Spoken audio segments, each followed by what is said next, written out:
akan menjelaskan tentang ABM operasional dan ABM strategis, serta activity based costing dan activity based management. Nah, teman-teman, aplikasi ABM dapat dibedakan menjadi dua kategori, yaitu ABM operasional dan ABM strategis. Nah, ABM operasional mengarah pada efisiensi operasi, utilitas aset, dan penggunaan biaya yang lebih rendah. Nah, fokusnya adalah mengerjakan sesuatu dengan benar dan melakukan aktivitas dengan cara yang lebih efisien. Nah, aplikasi ABM menggunakan teknik-teknik manajemen seperti manajemen aktivitas, perekayasa, proses bisnis, dan pengukuran kinerja. Sedangkan teman-teman, ABM strategis mengarahkan manajemen untuk dapat mendapatkan manfaat dari model biaya ABC melalui pengendalian biaya dan pembuatan keputusan untuk produk individual, layanan, dan konsumen. ABM strategis bekerja melalui pengubahan kombinasi aktivitas menjauhi aplikasi-aplikasi mahal dan tidak menguntungkan, sehingga pendapatan akan lebih besar daripada biaya aktivitas yang dibutuhkan. Nah, teman-teman, ABM strategis memberi petunjuk dalam pembuatan keputusan yang baik. Contohnya yang pertama ya teman-teman, bauran produk dan penentuan harga. Yang kedua, hubungan dengan konsumen. Yang ketiga, hubungan dengan pemasok dan pemelihara pemasok. Dan yang terakhir yaitu pendesain produk dan pengembangan produk. Nah, teman-teman, kita masuk pada materi yang kedua, yaitu activity based costing dan activity based management. Nah, ABC atau yang biasa dikenal dengan activity based costing telah lama dikenal. Nah, ABC merupakan suatu teknik untuk memahami biaya dan membatasi biaya dalam produk untuk konsumen. ABC sering disebut sebagai teknik untuk meningkatkan profitabilitas perusahaan. Oleh karena itu, teman-teman, yang pertama, manajemen akan mendapatkan pemahaman mendalam mengenai proses bisnisnya dan perilaku biaya dalam proses analisis ABC. Dan yang kedua, manajemen akan mengaplikasikan pandangan yang diperoleh selama menjalankan proses mendapatkan fakta dalam ABC. Nah, teman-teman, hal tersebut bertujuan untuk meningkatkan kualitas pengambilan keputusannya. Aktivitas manajemen ini disebut sebagai aktivitas based management. Nah, teman-teman, ABC merupakan bagian ABM yang digunakan untuk hal-hal sebagai berikut. Yang pertama, mendesain produk atau jasa untuk memenuhi bahkan melebihi keinginan konsumen dan mampu menghasilkan laba yang lebih besar. Dan yang berikut, teman-teman, yang kedua, memberi tanda untuk melanjutkan atau menghentikan perbaikan kualitas, kecepatan, dan efisiensi yang berkelanjutan. Nah, yang ketiga, teman-teman, mengarahkan penentuan bauran produk dan keputusan investasi. Yang keempat, memilih pemasok. Dan yang kelima, negosiasi produk, fitur, kualitas, dan layanan untuk konsumen. Yang keenam, teman-teman, memanfaatkan proses distribusi dan layanan pada konsumen sasaran secara efisien dan efektif. Yang terakhir, teman-teman, meningkatkan nilai produk dan jasa perusahaan. Nah, teman-teman, manajer di sini harus menyadari bahwa ABC hanyalah sebuah metode perhitungan biaya, sehingga ia dapat menggunakan ABC seperti yang telah disebutkan. Nah, teman-teman, ABC memberikan pandangannya terkait cara menghasilkan pendapatan tidak secara langsung. Oleh karena itu, manajer harus dapat memicu permintaan konsumen. Bagian pemasaran harus mengestimasi berbagai faktor seperti harga, fungsionalitas, fitur-fitur, dan kenyamanan yang dapat menciptakan permintaan produk dan jasa perusahaan. Oke, teman-teman, ABC di sini dikenal sebagai activity based costing, bukan sirup ABC. Oke, sekian dari saya. Terima kasih. Teman-teman, selanjutnya saya akan membahas terkait dengan analisis bernilai tambah dan tidak bernilai tambah. Aktivitas bernilai tambah adalah aktivitas yang dapat meningkatkan produk atau jasa untuk konsumen. Penghilangan aktivitas ini secara otomatis akan menurunkan nilai produk atau jasa.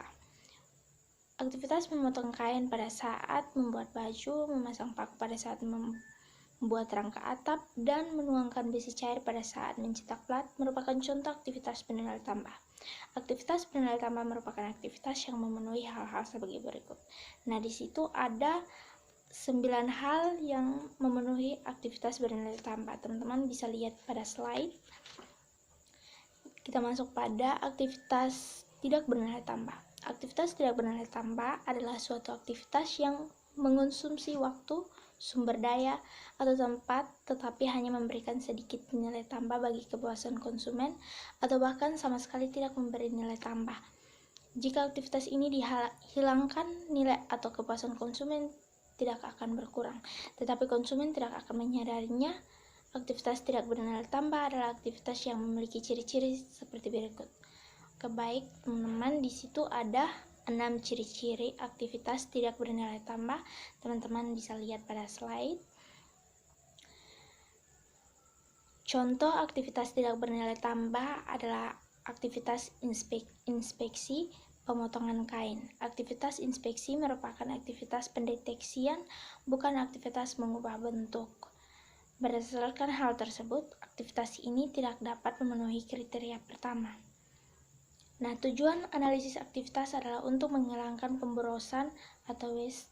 Seiring hilangnya pemborosan, biaya menjadi kurang, pengurangan biaya mengikuti penghapusan pemborosan. Hal ini terpenting adalah cara mengelola penyebab biaya, bukan cara mengelola biaya itu sendiri. Walaupun pengelolaan biaya akan meningkatkan efisiensi aktivitas, tapi menjadi tidak penting jika aktivitas tersebut dibutuhkan dalam proses memuaskan konsumen. Aktivitas yang tidak dibutuhkan merupakan pemborosan dan seharusnya dihapus. Strategi pengurangan biaya. Salah satu metode yang digunakan adalah penentuan biaya Kaizen atau Kaizen costing. Kaizen adalah istilah Jepang yang artinya perbaikan berkelanjutan. Karakteristik umum Kaizen adalah sebagai berikut. Yang pertama, fokus utama Kaizen adalah menginformasikan dan memotivasi manajer untuk melakukan pengurangan terhadap biaya dan bukan pada akurasi perhitungan biaya produk. Yang kedua, upaya dalam melakukan pengurangan biaya merupakan tanggung jawab dan kerja tim, bukan individu. Yang ketiga, frekuensi bahkan secara batch per batch. Biaya produksi sesungguhnya dihitung, dibagikan, dan dianalisis oleh para pegawai lini depan. Dalam beberapa hal, bukan bagian akuntansi perusahaan yang bertugas untuk mengumpulkan informasi tersebut, tetapi tim yang sudah dibentuk. Yang keempat, informasi biaya yang dipergunakan oleh tim bersifat khusus sesuai dengan kebutuhan dan lingkungan produksinya. Yang kelima, standar biaya selalu disesuaikan. Hal tersebut bertujuan untuk merefleksikan pengurangan biaya di masa lalu dan target perbaikan di masa yang akan datang. Analisis aktivitas elemen kunci dalam metode Kaizen. Analisis aktivitas dapat mengurangi biaya dengan 4 cara berikut ini. Yang pertama, penghapusan aktivitas atau activity elimination. Cara ini dilakukan melalui penghapusan aktivitas yang tidak menghasilkan nilai tambah atau hanya sedikit memberi nilai tambah bagi produk atau jasa konsumen dan tidak berdampak terhadap berkelangsungan usaha perusahaan. Misalnya, aktivitas inspeksi. Aktivitas inspeksi dianggap penting karena dapat memastikan agar produk menggunakan komponen yang sesuai dengan spesifiknya. Yang kedua, pemilihan aktivitas atau activity selection.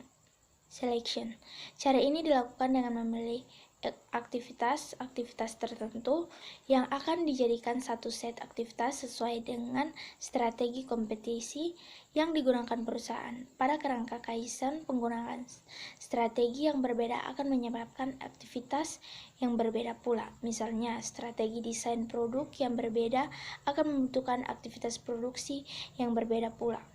Yang ketiga, pengurangan aktivitas atau activity reduction. Cara ini dilakukan dengan mengurangi konsumsi waktu dan sumber daya oleh aktivitas. Pendekatan ini dilakukan dengan tujuan meningkatkan efisiensi aktivitas yang dibutuhkan atau menghilangkan aktivitas yang tidak bernilai tambah. Aktivitas pengesetan merupakan aktivitas yang dibutuhkan perusahaan. Yang keempat, pembagian aktivitas atau activity sharing. Cara ini dilakukan dengan melaksanakan aktivitas pada skala keekonomian. Pembagian aktivitas akan meningkatkan efisiensi aktivitas yang dibutuhkan dengan menggunakan skala ekonomi atau economy of scale. Upaya meningkatkan penggunaan pemicu biaya tanpa meningkatkan total biaya aktivitas. Secara spesifik, jumlah pemicu biaya akan meningkat tanpa harus menambah total biaya dari aktivitas tersebut. Tujuan Kaizen sebenarnya adalah perbaikan proses-proses penting secara konstan sehingga biaya dapat dikurangi secara bertahap, termasuk lini produksi yang sudah matang, sensitivitas harganya tinggi, dan tidak memerlukan inovasi produk. Kaizen tidak ditunjukkan untuk mencapai stabilitas proses produksi yang didasarkan pada standar kerja yang telah ditentukan sebelumnya. Oke, baik. Materi selanjutnya adalah pengukuran kinerja aktivitas.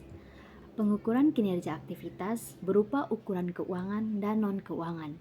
Pengukuran ini didesain untuk menentukan sebaik apa sebuah aktivitas dilakukan dan bagaimana hasil yang dicapai. Selain itu, untuk mengungkapkan jika terdapat perbaikan-perbaikan yang sudah direalisasi secara konstan.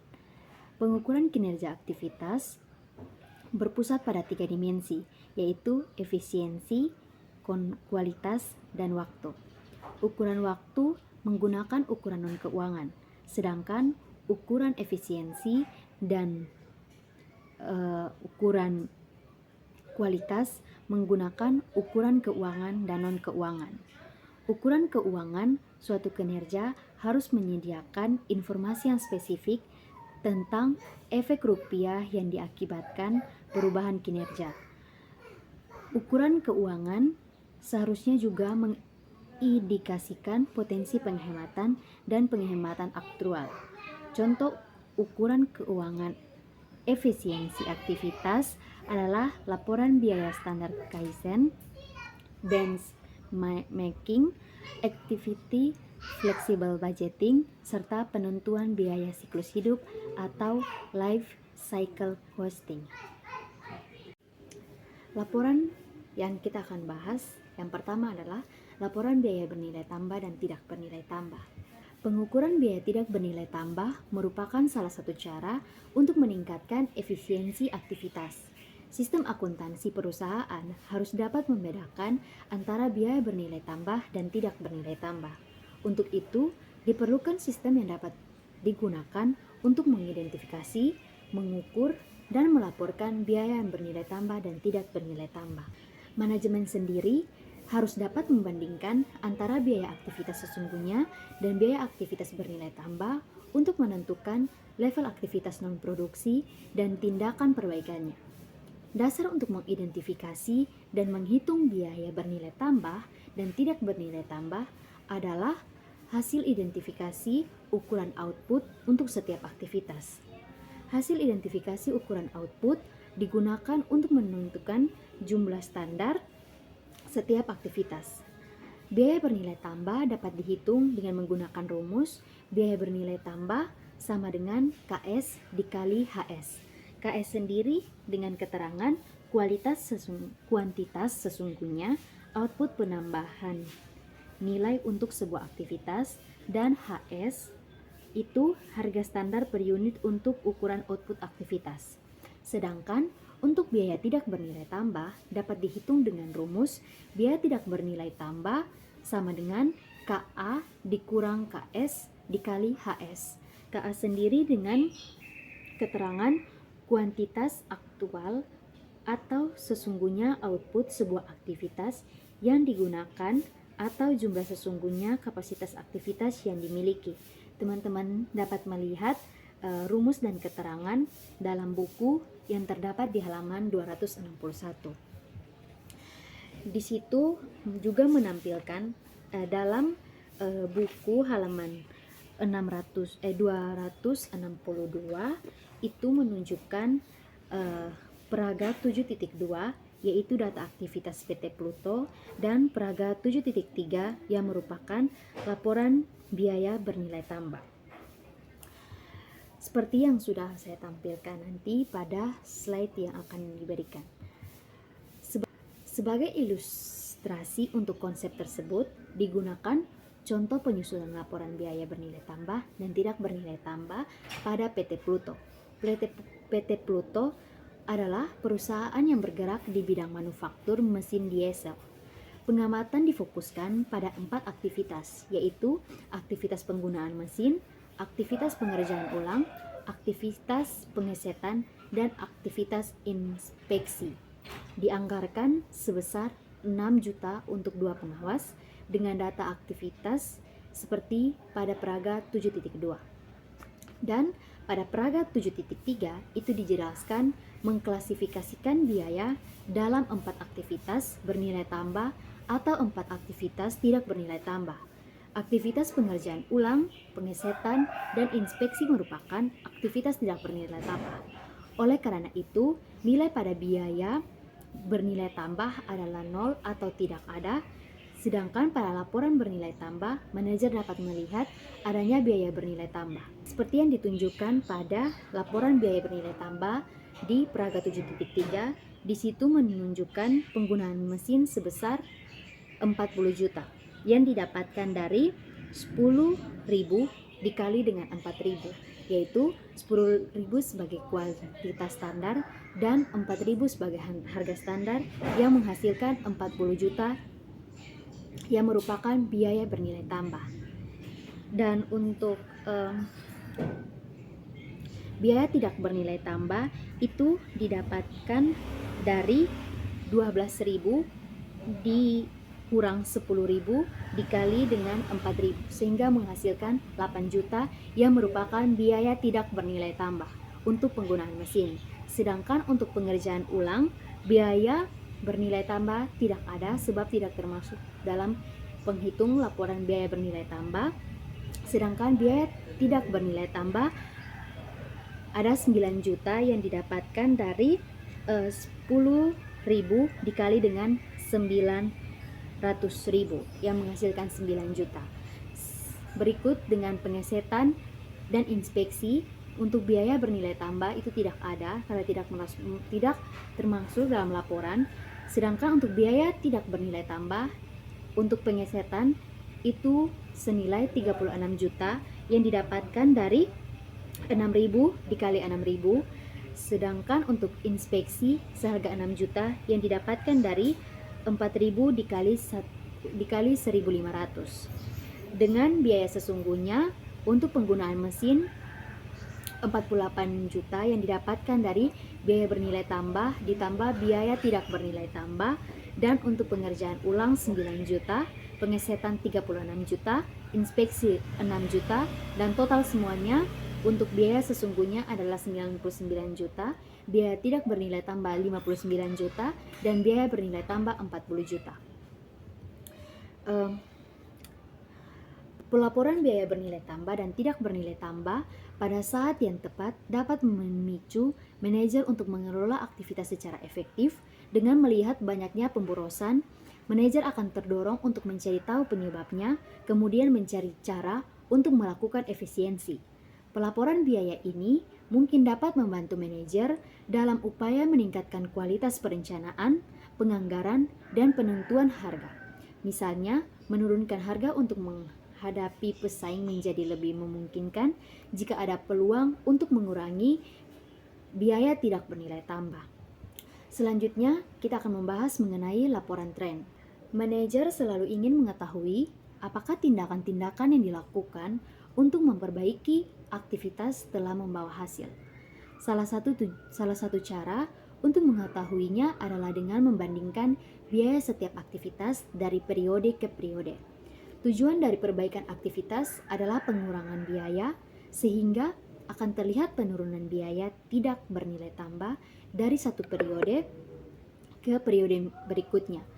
Misalnya, PT Pluto mulai melakukan perbaikan terhadap 4 aktivitas utama pada tahun 2013. PT Pluto melakukan pendesain ulang produk, pemeliharaan mesin terjadwal, pelatihan karyawan untuk tenaga kerja langsung pada proses perakitan, dan program evaluasi pemasok. Keefektifan program-program tersebut dapat mengurangi biaya dan bisa dilihat pada peraga 7.4 yang terdapat pada buku halaman 263. Pada tahun 2012 digunakan sebagai tahun dasar. Perbandingan antar periode dapat dilakukan jika kuantitas standar aktivitas antar tahun yang dibandingkan adalah sama. Seandainya kuantitas standar antar periode berbeda, maka dapat dilakukan penyesuaian menggunakan presentasi defisiasi pengurangan biaya menggunakan presentasi defisiasi standar antar tahun yang dapat diukur dengan tahun dasar. Laporan tren pada peraga 7.4 menunjukkan bahwa pengurangan biaya telah terjadi seperti yang diharapkan. Lebih dari sepertiga biaya tidak bernilai tambah dilakukan sebelumnya. Melaporkan biaya tidak bernilai tambah tidak hanya mengungkapkan pengurangan biaya yang telah dilakukan, tetapi juga memberikan informasi bagi manajer terkait potensi pengurangan biaya yang dapat dilakukan. Pada slide berikutnya kita akan melihat bersama-sama laporan tren biaya tidak bernilai tambah yang ada pada peraga 7.4. Itu ada aktivitas yang berlangsung, ada aktivitas penggunaan mesin, pengerjaan ulang, pengesetan, dan inspeksi. Pada tahun 2012 penggunaan mesin sebesar 8 juta, 2013 sebesar 5 juta, dan terjadi perubahan yaitu sebesar 3 juta yang merupakan yang memberikan penjelasan bahwa PT Pluto mengalami keuntungan yang terjadi pada 2013. Pada aktivitas pengerjaan ulang pada 2019, PT Pluto biaya yang dibutuhkan PT Pluto adalah 9 juta, sedangkan pada 2013 biaya yang dibutuhkan adalah 4.500.000 dengan perubahan 4.500.000 yang menjelaskan bahwa PT Pluto mengalami keuntungan. Untuk aktivitas pengesetan pada 2012 biaya yang digunakan sebesar 36 juta, sedangkan pada 2013 hanya digunakan biaya dengan 24 juta. Perubahan yang terjadi dari 2012 ke 2013 sebesar 12 juta yang menggambarkan bahwa PT Pluto telah mengalami keuntungan. Begitu pula dengan aktivitas inspeksi. Pada tahun 2012, PT Pluto menggunakan biaya sebesar 6 juta, sedangkan pada tahun 2013, PT Pluto menggunakan biaya sebesar 3 juta. Perubahan yang terjadi dari tahun 2012 ke 2013 adalah PT Pluto mendapatkan untung sebesar 3 juta. Total dari biaya tidak bernilai tambah 2012 sebesar 59 juta, sedangkan pada biaya tidak bernilai tambah pada 2013 sebesar 36.500.000 dan perubahan yang PT Pluto dapatkan sebesar 22.500.000. Standar aktivitas bernilai tambah dapat terus berubah seiring dengan penggunaan teknologi baru, desain baru, serta inovasi-inovasi lain yang dapat mengubah sifat aktivitas yang dilakukan. Aktivitas yang sebelumnya memberikan nilai tambah dapat menjadi aktivitas tidak bernilai tambah. Sebaliknya, aktivitas yang sebelumnya tidak bernilai tambah dapat menjadi aktivitas bernilai tambah. Jika manajemen berfokus pada pengurangan biaya tidak bernilai tambah, maka dapat dibuat sebuah standar interim yang dapat digunakan untuk mengidentifikasi jumlah perbaikan yang ditentukan. Rencana perbaikan ditentukan pada angka yang dapat dicapai dan didefinisikan menjadi sebuah bentuk standar yang dicapai. Perbandingan biaya sesungguhnya dengan standar yang dapat dicapai dapat memberikan ukuran seberapa baik tujuan perbaikan pada satu periode dapat dipenuhi. Misalnya, sebuah divisi perangkat rekam melakukan inspeksi untuk setiap unit kamera digital yang dihasilkan. Pada level unit standar, penambahan nilai untuk produk ini adalah 0 untuk aktivitas inspeksi dengan biaya inspeksi Rp0 per unit.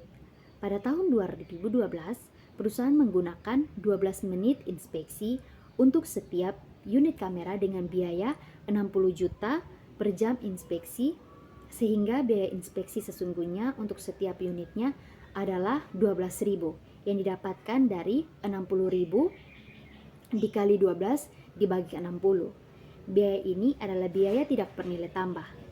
Pada tahun 2013, perusahaan menggunakan sistem produksi baru yang diharapkan dapat meningkatkan presisi dan kualitas produk yang dihasilkan.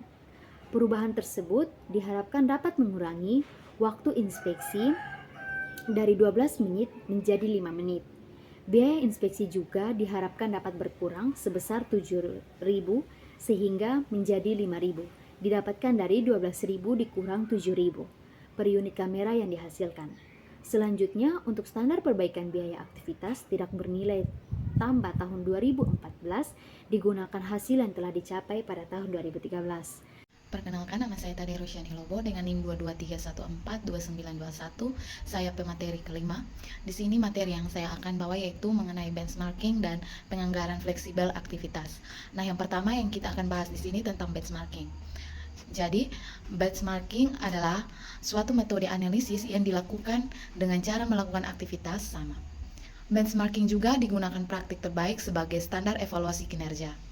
Nah, dalam benchmarking tujuannya itu, benchmarking dapat digunakan sebagai standar untuk memotivasi perbaikan internal. Namun, seringkali terdapat kesulitan dalam mendapatkan data untuk melakukan benchmarking dengan pihak eksternal. Materi yang kedua yaitu mengenai penganggaran fleksibel aktivitas. Penganggaran ini adalah anggaran yang disusun menggunakan lebih dari satu pemicu. Agar penyajiannya sederhana dan mudah dipahami, disusun berkelompok menurut kesamaan aktivitas. Jadi, penganggaran fleksibel aktivitas terjadi untuk mengatasi kelemahan pendekatan tradisional. Nah, dalam penganggaran fleksibel aktivitas terdapat beberapa metode. Yang pertama yaitu metode penganggaran fleksibel aktivitas. Nah, metode ini dilakukan untuk merespon kebutuhan sumber daya pada saat dibutuhkan komponen biaya. Metode yang kedua yaitu laporan kinerja berbasis aktivitas. Metode ini adanya perbandingan antara biaya pada aktivitas dengan biaya yang sesungguhnya.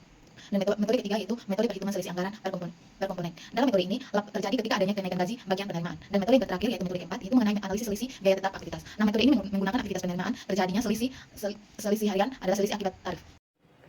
Kita akan masuk ke materi selanjutnya yaitu life cycle cost budgeting atau yang biasa dikenal dengan penganggaran biaya siklus hidup. Adalah teknik manajemen yang digunakan untuk mengidentifikasi dan memonitor biaya produk selama siklus hidupnya. Siklus hidup ini terdiri dari beberapa tahap. Yang pertama, biaya penelitian atau pengembangan. Biaya-biaya yang termasuk dalam biaya ini adalah seluruh biaya yang masuk ke dalam siklus penelitian, perencanaan, perancangan, dan pengujian. Bagian ini memegang peranan yang penting karena sebagian besar biaya yang bersangkutan dengan produk telah ditentukan selama tahap pengembangan dalam daur hidup produk. Yang kedua, biaya produksi. Biaya ini mencakup seluruh biaya yang ada pada seluruh aktivitas yang mengubah bahan baku menjadi produk jadi. Biaya produksi ini masih menitik beratkan pada perhitungan yang menggunakan akuntansi biaya tradisional. Biaya produksi merupakan pengeluaran-pengeluaran yang tidak dapat dihindarkan, tetapi dapat diprediksi dalam menghasilkan suatu barang. Yang ketiga dan yang terakhir adalah biaya dukungan logistik. Biaya ini merupakan bagian terakhir dalam siklus hidup produk. Biaya ini juga mencakup biaya yang diserap pada kegiatan periklanan, pendistribusian, pemasaran, pelayanan konsumen, garansi, maintenance, dan lain sebagainya. Sebuah perusahaan setelah selesai dengan proses produksi akan menjual produk atau jasanya tersebut kepada pelanggan, di mana itu memungkinkan perusahaan untuk memperoleh keuntungan atau profit margin yang telah dianggarkan dan diharapkan. Adapun pengelompokan elemen biaya dalam life cycle costing atau yang dalam disingkatnya dengan LCC dibagi menjadi 4 bagian utama, yaitu non-recurring cost, manufacturing cost, logistic cost, dan customer post purchase cost. Non-recurring cost meliputi biaya planning, desain, dan testing yang terjadi pada pengembangan suatu produk.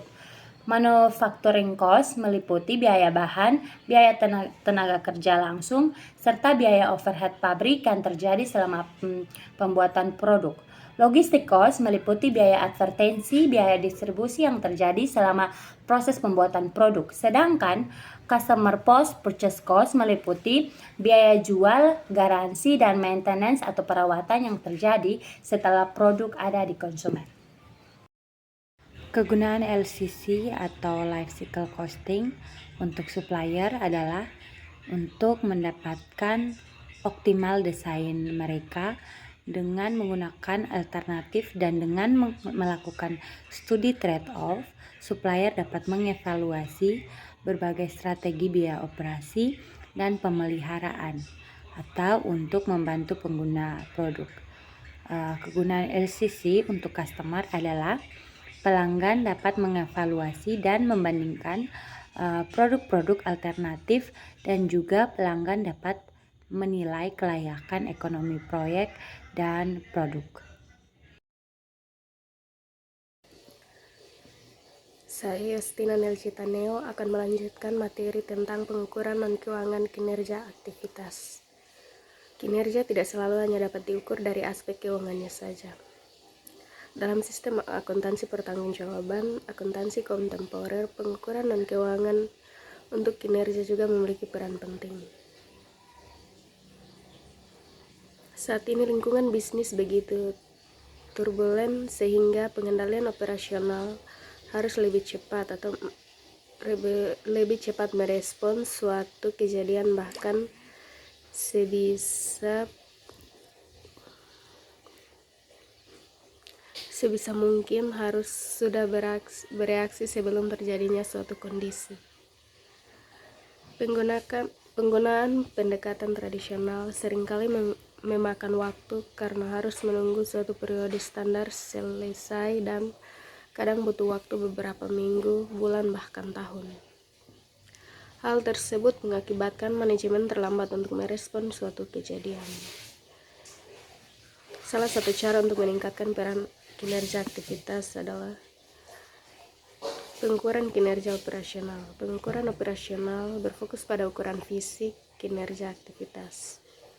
Para pekerja berkaitan langsung dengan ukuran-ukuran operasional. Ukuran pelaporan dapat direspon dengan lebih cepat sehingga meningkatkan efisiensi.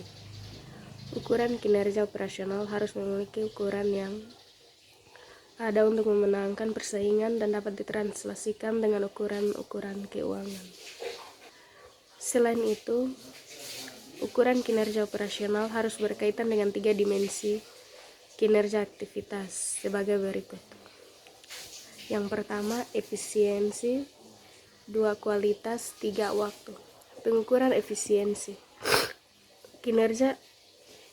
Kinerja efisiensi diukur dengan membandingkan antara output yang dihasilkan dengan kinerja input yang dipergunakan. Pada suatu pengukuran kinerja operasional, lazimnya output yang untuk proses produksi diukur dalam suatu unit produksi. Satuan ukuran sangat bergantung pada banyaknya jumlah penerimaan. Tujuan pengukurannya adalah untuk meningkatkan produktivitas aktivitas penerimaan. 2. Pengukuran kualitas. Kualitas produk atau jasa secara operasional dapat didefinisikan sebagai pemenuhan harapan atau bahkan melebihi harapan konsumen. Ukuran operasional berkualitas sangat ditentukan oleh